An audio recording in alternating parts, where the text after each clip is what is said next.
Eto na nga ang mainit na balita ngayong araw. Asahan natin na pipirma na ng kontrata para sa Ginebra ang veteran forward na si Troy Rosario matapos ang ilang linggong paghihintay sa magiging kapalaran nito sa PBA. Ayon nga sa kilalang sports writer na si Snow Badwa, ibinigay na ng 6'7" power forward mula sa Mandaluyong City ang kanyang matamis na oo sa Barangay Ginebra.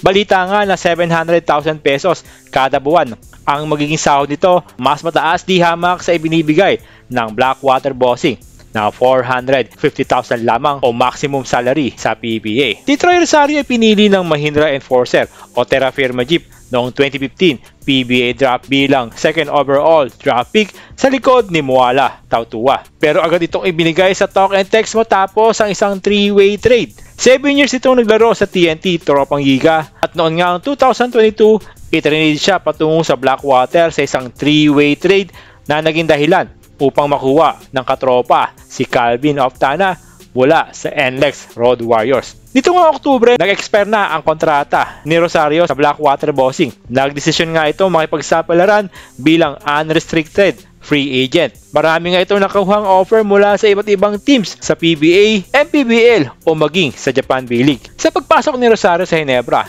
ito na nga ang kanyang ikatlong team sa PBA. Pero paano nakuha ng Ginebra si Troy Rosario? Na balitang mas masugid pa na manliligaw ni Troy ang Converge Fiber Sixers. Ayon sa ating source, pipirma na sana si Troy Rosario sa Converge matapos ang kanyang kontrata sa Blackwater Bossing. Pero ang veteran guard ng Ginebra na si Scottie Thompson ay kinausap si Troy Rosario na tutulungan ito na makalapit sa San Miguel Corporation Management para makipagnegosasyon sa kanyang kontrata. Bakit nga ba ang Ginebra ang pinili ni Troy Rosario? May balita kasi na mas malaki di hamak ang offer ng Converge Fiber Sixer kaysa sa Ginebra. Marami ang nagsasabi na bagamat magandang alok ng Converge, mas winnable team ang Ginebra na kung saan mas maraming bonus na ibinibigay sa bawat panalo ng koponan. At kung suswertihin pa, ang additional bonus na kapag hinirang kang best player of the game at MVP sa isang season. Kaya nga laking pasasalamat ng barangay kay Scottie Thompson dahil nag-ala LeBron James si Thompson. Tulad kasi ni LeBron, tinulungan ni Scottie Thompson ang Ginebra Management sa pakikipagnegosasyon kay Rosario para lang makuha ang serbisyo nito. Kung tutuusin, big move ito para sa Ginebra. Lalo't kulang sa big man ang Gene Kings matapos ma-injured ang kanilang sentro na si Isaac Ko at tumatandang frontline ng Ginebra. Meron din kasing balita, planong i-trade din ang isa pang injury prone na si Jamie Malonzo para mapaluwag ang salary cap ng Gene Kings. Ang tanong ngayon, babagay kaya ang playing style ni Troy Rosario sa triangle offense ni Coach Tim Cone? Si Troy Rosario ay isang 6'7" big man na may opensa at depensa.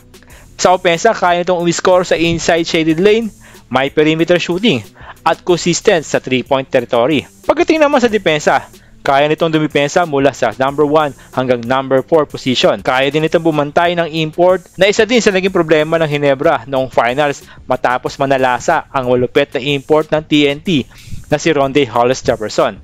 Nahawig nga ang laro ni Troy Rosario sa dating player ni Coach Tim Cone sa Alaska na si Bo Hawkins at pati na rin kay Joe Devans. Bukod sa mga bonuses at ang tsansa na maging parte ng winnable team ng Ginebra, hindi na rin natin maialis ang dahilan na kaya niya pinili ang Ginebra ay dahil sa mga diehard supporters ito na manalo o matalo ay hindi iiwan ang barangay. O mga Ginebra fans, masaya ba kayo sa pagpasok ni Troy Rosario sa inyong team? At handa na ba kayo makita ang ganitong lineup ng barangay Ginebra? Tara, pag-usapan natin yan. Mag-comment na rin kayo sa comment section at huwag nyo na rin kalimutang mag-subscribe sa ating channel para lagi kayong updated sa mga basketball news.